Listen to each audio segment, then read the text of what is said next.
Persiapan pasukan pengibar bendera pusaka Provinsi Papua Barat hingga tanggal 11 Agustus 2022 sudah mencapai 75%.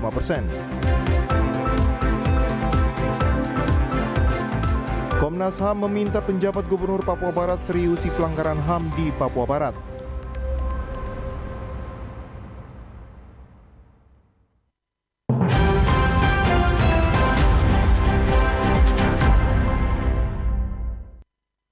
Selamat petang saudara, berita Papua Barat hari ini kembali hadir menjumpai Anda edisi Kamis 11 Agustus 2022.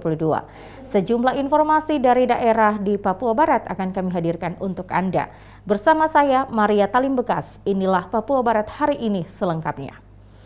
Saudara, persiapan pasukan pengibar bendera pusaka Provinsi Papua Barat hingga tanggal 11 Agustus 2022 sudah mencapai 75%. Diharapkan hingga pada hari H nanti proses upacara peringatan HUT RI ke-77 dapat berjalan lancar.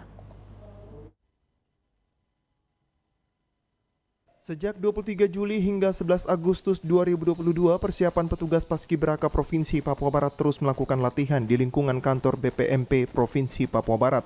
Dan tanggal 28 Juli proses latihan sudah dilakukan di lapangan Stadion Sanggeng, yang akan menjadi tempat pelaksanaan upacara pada tanggal 17 Agustus 2022 mendatang. Dan pasukan 45 sendiri dari TNI dan Polri baru bergabung pada tanggal 10 Agustus 2022. Lukas Leatemia, Ketua Panitia Paskibraka Papua Barat mengatakan, karena proses upacara tahun ini dilaksanakan di lapangan Sanggeng Manokwari, maka kepada petugas Paskibraka, latihan fisik dan juga mental terus dilakukan untuk proses dari awal hingga selesai waktu yang sudah ditentukan sekitar 32 menit.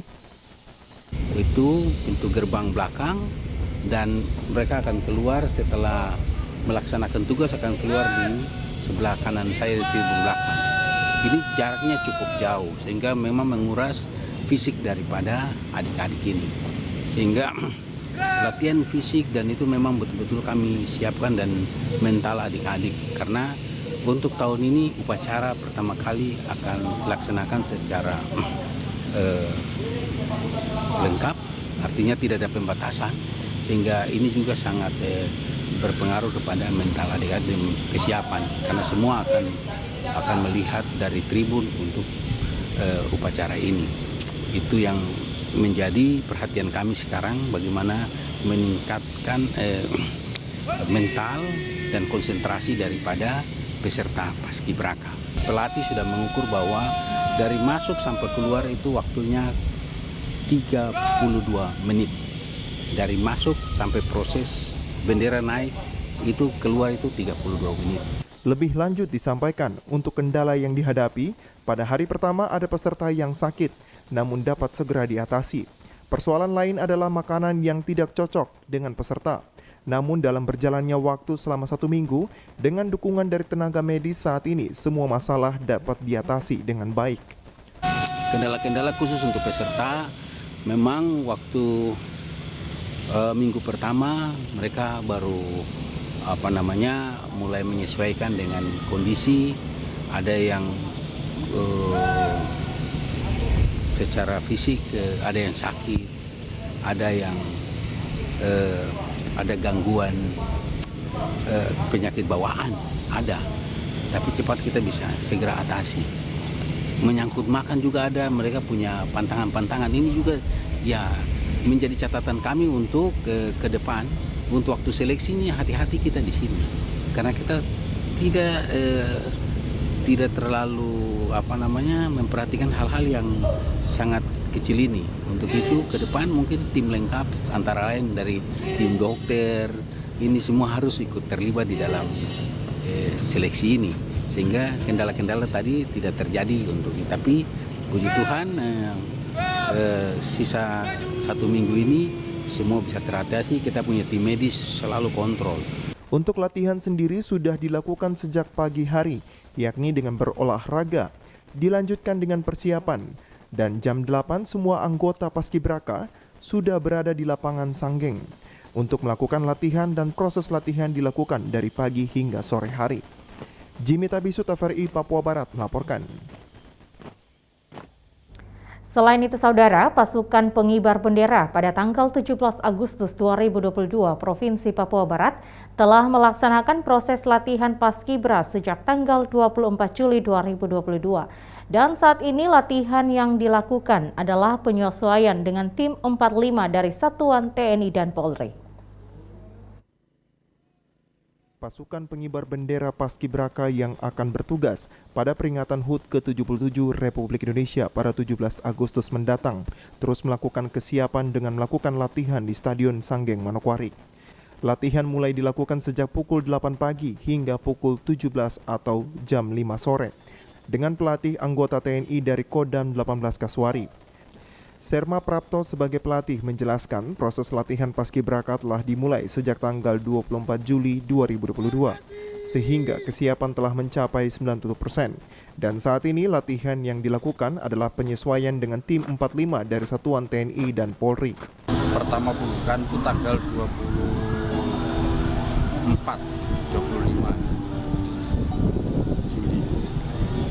Kalau untuk kesiapannya Paskibrakanya sendiri sudah 95%, tinggal mengklopkan sama pasukan 45-nya. Masih ada waktu 3 hari. Gabungan dari semua kabupaten.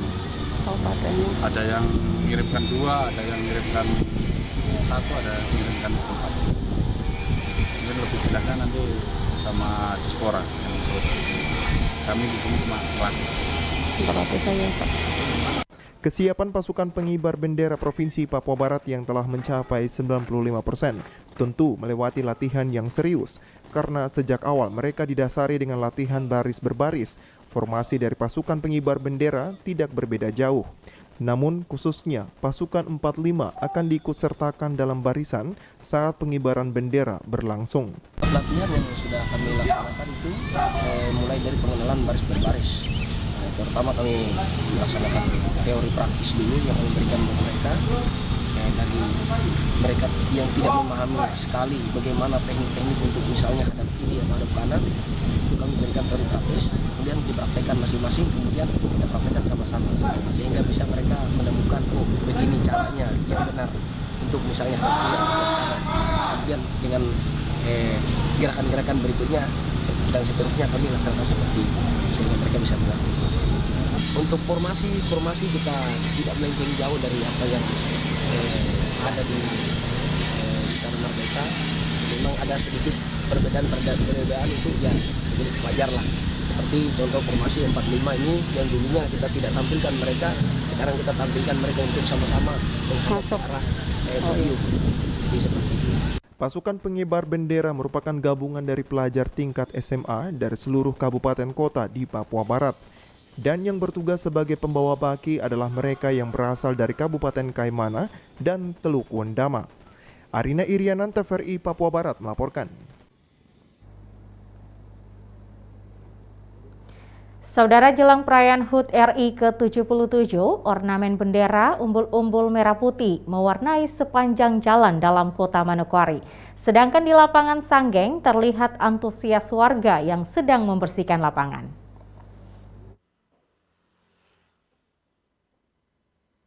Inilah gambar wajah kota Manokwari 11 Agustus 2022 dari pantauan kamera TVRI.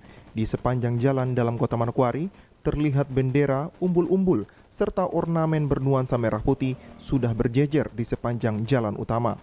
Hal ini dilakukan dalam rangka memberikan semangat kepada masyarakat serta menumbuhkan rasa cinta akan Negara Kesatuan Republik Indonesia dalam menyongsong peringatan HUT Kemerdekaan Negara Kesatuan Republik Indonesia ke-77 tahun 2022.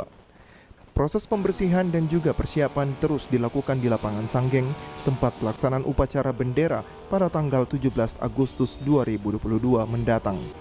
Terlihat Paskibra Papua Barat sedang melaksanakan latihan bersama pasukan 45. Selain itu juga masyarakat di sekitar lapangan juga dilibatkan dalam pembersihan mulai dari pengecatan Stadion Sanggeng, pembersihan di sekitar area lapangan, dan juga pembersihan di area lingkungan stadion. Terlihat juga fasilitas pendukung mulai disiapkan, area parkir kendaraan, dan juga untuk kelengkapan dalam lapangan seperti tiang bendera serta tangga untuk naik ke podium. Semuanya telah disiapkan. Jimmy Tabisu, TVRI Papua Barat melaporkan. Kita beralih ke informasi lain, Saudara Kepala Perwakilan Komnas HAM Papua membahas 3 hal pokok, yakni terkait update penanganan kasus pelanggaran HAM berat Wasior Kabupaten Teluk Wondama dan penanganan kasus Kisor Kabupaten Maibrat dan rencana penempatan staf Komnas HAM RI Perwakilan Papua Barat di Manokwari. Dalam pertemuan tersebut, Kepala Perwakilan Komnas HAM Papua, Fritz Ramandei, didampingi Subkoordinator Layanan Fungsi Penegakan HAM dan Subbagian Umum menggelar konferensi pers bersama sejumlah awak media di Manokwari, guna membahas pelanggaran HAM yang terjadi di 2 kabupaten yang ada di Papua Barat. Mulai dari peristiwa Wasior berdarah yang terjadi pada 13 Juni 2001 dan peristiwa kekerasan di Kisor pada Kamis 2 September 2021 dan terjadi penyerangan di Koramil Persiapan Aifat Selatan, Kampung Kisor, Distrik Aifat Selatan, Kabupaten Maibrat. Ketua Komnas HAM Papua Fritz Ramandei mengatakan, berdasarkan kondisi ini, Komnas HAM Republik Indonesia Perwakilan Papua sudah berkoordinasi dan meminta dukungan penjabat Gubernur Papua Barat agar turut memberi perhatian pada korban dan keluarganya. Sebelumnya, Komnas HAM juga telah meminta dukungan dari pemerintah daerah bersama Bupati Kabupaten Teluk Wondama dan Kabupaten Maibrat agar ada upaya untuk pemerintah setempat cukup memperbaiki rumah-rumah mereka yang dirusak oleh kelompok sipil bersenjata pada beberapa waktu lalu di Kisor, Kabupaten Maibrat. Kami itu sudah menyampaikan kepada pemerintah Provinsi Papua Barat waktu lalu, Wakil Gubernur, kami sudah ketemu. Kami juga sudah ketemu dengan Pak Bupati Maibrat. Kita minta untuk ada upaya rehabilitasi terhadap rumah-rumah itu. Nah, karena itu setelah itu Komnas bersama dengan Pemda kami sudah melakukan trauma healing dan orang-orang ini saya memimpin tim, kami bawa pulang mereka kembali ke 3 kampung itu dan mereka sudah kembali ke sana. Nah, sebenarnya kami minta agar Pemda itu cukup memperbaiki pintu-pintu mereka yang rusak karena sebagian barang mereka juga dijarah dalam tanda kutip. Misalnya kalau di 3 kampung ini kan orang-orang di sekitar Sorong itu mereka punya kain timur ya. Nah kalau orang di luar orang Sorong itu lihat kain-kain yang kumal-kumal itu tidak ada nilainya. Tapi bagi masyarakat di 3 kampung itu mereka punya itu benda-benda yang simbol budaya yang nilainya sangat tinggi. Nah, pusaka ya, barang-barang pusaka. Selain rumah warga yang dirusak kelompok kriminal bersenjata, mereka juga melakukan pengerusakan terhadap sekolah maupun puskesmas yang ada di 3 kampung, yakni Kampung Kisor, Krus, dan Imsun, Kabupaten Manokwari. Ini tinggal di termasuk sekolah dan puskesmas. Dirusak juga. Itu puskesmas parah, obat-obat dihambur segala macam. Fasilitas umum yang harus itu sekolah sama puskesmas. Yang tidak disentuh hanya satu saja, gereja. Yang satu yang tidak disentuh itu hanya gereja. Karena kami ini masuk memastikan apa gereja tidak disentuh. Puskesmas hancur, sekolah hancur, rumah-rumah warga hancur. Dan untuk pergi dengan mereka sampai jam begini kami masih di hutan untuk meyakinkan mereka. Mereka juga mencurigai kami. Jadi sampai jam begini itu kita harus pergi tunggu di tempat yang mereka tentukan. Saya tunggu di jam-jam begini baru ada turun. Dia harus pastikan orang luar apakah kami bawa tentara atau tidak. Termasuk bagaimana meyakinkan kepala-kepala kampungnya untuk datang bicara dengan tentara supaya tentara posisi Komnas HAM karena kami juga punya satu mandat untuk melakukan mediasi. Jadi kita harus punya tentara ini, kita harus punya polisi ini, kita yakinkan masyarakat untuk ini. Tentu sebagai lembaga negara kami punya mandat. Ketua Komnas HAM Papua berharap pertemuan yang dilakukan dengan penjabat gubernur diharapkan ke depan ada kantor perwakilan Komnas HAM di Papua Barat dalam mengawal sejumlah kasus pelanggaran HAM yang selama ini masih belum terselesaikan dengan baik. Natalindo Kerwai, TVRI Papua Barat melaporkan. Saudara, informasi selanjutnya akan kami hadirkan setelah jeda berikut ini. Tetaplah bersama kami.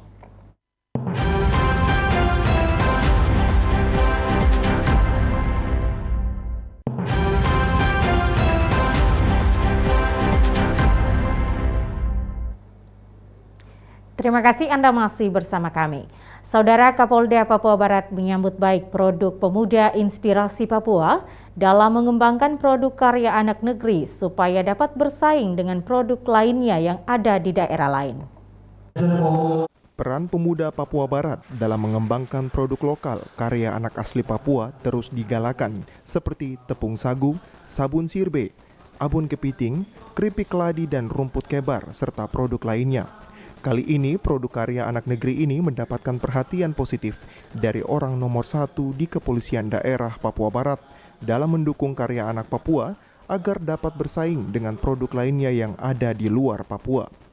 Dalam kegiatan talk show yang dihadiri Kabid Humas Kombes Pol Adam Irwindi, Kapolda Papua Barat Irjen Pol Daniel Tahi Monang Silitonga menyambut baik dan senang dengan produk yang telah dipasarkan pemuda inspirasi Papua.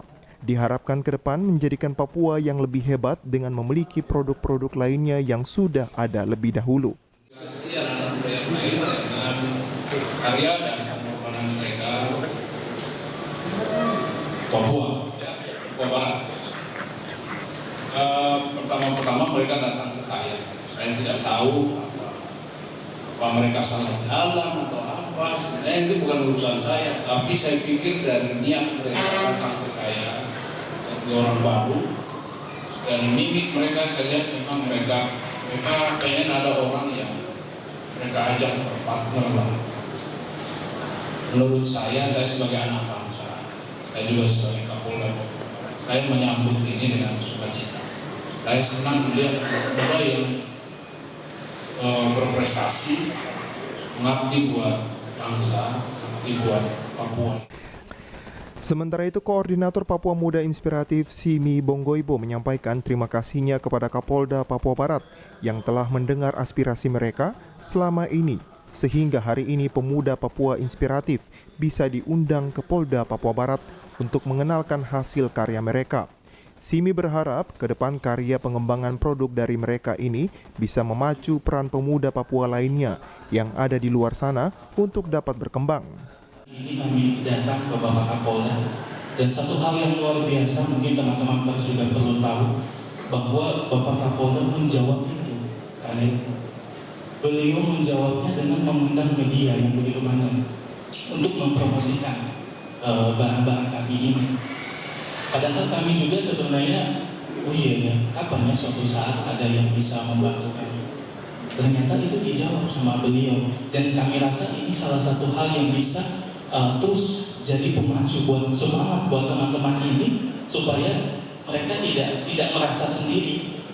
Para pemuda Papua Muda Inspiratif ini meminta kepada Kapolda agar ke depan produk mereka seperti tepung sagu, sabun sirbe, abon kepiting, keripik keladi, teh celup, noken, dan produk lainnya bisa dimasukkan di kantin Polda Papua Barat agar produk mereka bisa semakin dikenal masyarakat luas. Natalindo Kerewai, TVRI Papua Barat melaporkan. Saudara, Korem 182 Jasira Onim beserta jajaran Kodim 1803 Fakfak melakukan penanaman jagung serentak yang berlokasi di distrik Bomberai, Kabupaten Fakfak. Kegiatan penanaman jagung serentak dalam rangka membantu pemerintah meningkatkan ketahanan pangan, dan ini merupakan salah satu program dalam meningkatkan kesejahteraan masyarakat, mengembangkan potensi daerah, khususnya di bidang pertanian, sehingga dapat memajukan pembangunan daerah khususnya di Kabupaten Fakfak, dan merupakan wujud bakti TNI Angkatan Darat dan masyarakat untuk memberikan yang terbaik untuk bangsa dan negara Indonesia. Dalam arahannya, Danrem 182 Jasira Onim, Kolonel Infantri Hartono mengajak masyarakat harus semangat untuk maju dan menggairahkan pertanian dan memanfaatkan lahan kosong atau tidak produktif menjadi produktif untuk ketahanan pangan dan meningkatkan kesejahteraan kehidupan masyarakat. Lebih lanjut, Kolonel Infantri Hartono mengajak agar masyarakat bersama-sama semangat dan menggairahkan pertanian dan ketahanan pangan bergerak secara maksimal untuk memanfaatkan lahan kosong melalui program ketahanan pangan yang digalakan oleh pemerintah bersama TNI Angkatan Darat. Danrem juga meminta agar giat ketahanan pangan dimaksimalkan, lahan yang potensial untuk pertanian yang sangat luas di Fakfak.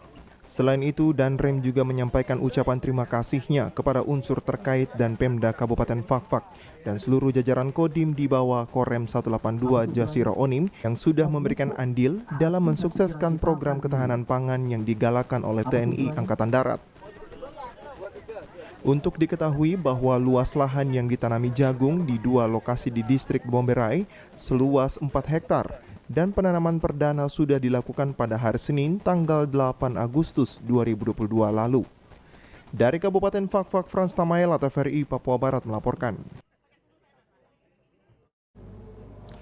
Saudara, menyongsong perayaan Hari Ulang Tahun Republik Indonesia tanggal 17 Agustus 2022 yang ke-77 tahun, pemerintah Provinsi Papua Barat menggelar apel gladi kesiapsiagaan bencana tahun 2022 yang dipusatkan di halaman pendopo Bypass Transiki, Kabupaten Manokwari Selatan.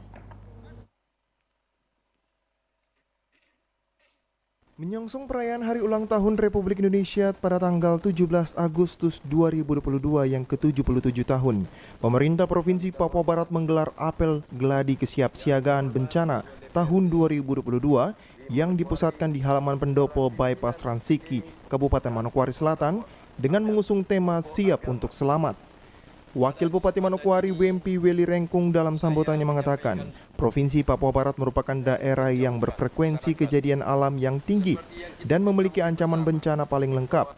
Salah satunya adalah musibah gempa bumi yang dapat terjadi kapan saja di daerah ini. Lanjut Wempi, bencana lain yang juga kerap terjadi di Provinsi Papua Barat adalah musibah banjir, kebakaran, kekeringan, kelaparan, longsor, tsunami, abrasi pantai, serta angin puting beliung yang kapan saja dapat terjadi. Oleh sebab itu, Wempi Rengkung menghimbau kepada seluruh pemangku kepentingan di wilayah Provinsi Papua Barat untuk memiliki perencanaan penanggulangan bencana yang sistematis dan efektif untuk mengurangi resiko bencana. Penanganan tanggapan darurat yang efisien dan upaya pemulihan yang tepat, sasaran dan dokumen kontingensi merupakan dokumen perencanaan untuk masa krisis. Diharapkan dapat digunakan sebagai pedoman bagi pemerintah daerah dan para pemangku kepentingan dalam penyelenggaraan kegiatan tanggap darurat.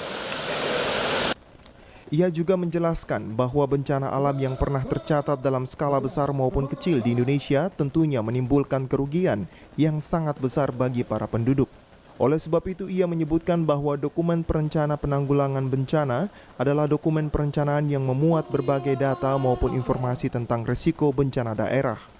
Rencana pemerintah untuk mengurangi risiko tersebut melalui program-program kegiatan perencanaan penanggulangan bencana merupakan program pemerintah untuk mengurangi risiko bencana yang sangat efektif. Penanganan tanggap darurat yang efisien dan upaya pemulihan bencana pada masa krisis yang telah diprogramkan pemerintah diharapkan dapat digunakan sebagai pedoman bagi pemerintah daerah serta para pemangku kepentingan dalam penyelenggaraan kegiatan tanggap darurat. Selain itu, bencana-bencana berskala besar yang pernah tercatat dalam sejarah Indonesia, bencana kecil yang terjadi hampir setiap tahun, yang menimbulkan kerugian tidak sedikit. Dokumen perencanaan penanggulangan bencana atau RPBB adalah sebuah dokumen perencanaan yang memuat data dan informasi tentang risiko bencana daerah. Rencana pemerintah untuk mengurangi risiko tersebut melalui program-program kegiatan RPB. Sekretaris Daerah Kabupaten Manokwari Selatan Hengki Tewo mengatakan pengurangan risiko bencana adalah konsep dan praktek mengurangi risiko bencana melalui upaya sistematis untuk menganalisa dan mengurangi faktor-faktor penyebab bencana. Beberapa contoh upaya yang dilakukan mencakup upaya mengurangi paparan terhadap bahaya, mengurangi kerentanan manusia dan properti, manajemen terhadap pengelolaan lahan dan lingkungan, meningkatkan kesiapan terhadap dampak bencana dan lainnya. Sementara itu, Kepala Badan Penanggulangan Bencana Daerah Provinsi Papua Barat Derek Apnir mengatakan, tujuan utama dari kegiatan ini adalah membangun kesiapsiagaan pemerintah dan seluruh elemen masyarakat dalam rangka penanggulangan bencana di Provinsi Papua Barat. Ia juga mengatakan bahwa dalam sejarah terjadinya bencana alam di Provinsi Papua Barat telah menimbulkan korban jiwa dan kerugian yang sangat besar, di mana salah satunya adalah Kabupaten Manokwari Selatan. Tujuan dari kegiatan ini adalah pertama untuk membangun kesiapsiagaan pemerintah, masyarakat, dan dunia usaha dalam rangka upaya penanggulangan bencana di Provinsi Papua Barat. Jadi kegiatan ini merupakan apel gladi yang dilaksanakan oleh Provinsi Papua Barat, dipusatkan di Kabupaten Manokwari Selatan. Mengapa demikian? Karena kita tahu bahwa sejarah kejadian bencana gempa dan tsunami di Papua Barat ini pernah mengakibatkan suasana semakin korban jiwa dan kerugian yang amat besar di Kabupaten Manokwari. Tim Liputan TVRI Papua Barat melaporkan. Saudara, informasi tadi sekaligus menutup jumpa kita dalam program Berita Papua Barat hari ini. Mewakili seluruh kerabat kerja yang bertugas, saya Maria Talim Bekas pamit undur diri dari hadapan Anda. Terima kasih atas kebersamaan Anda dan sampai jumpa.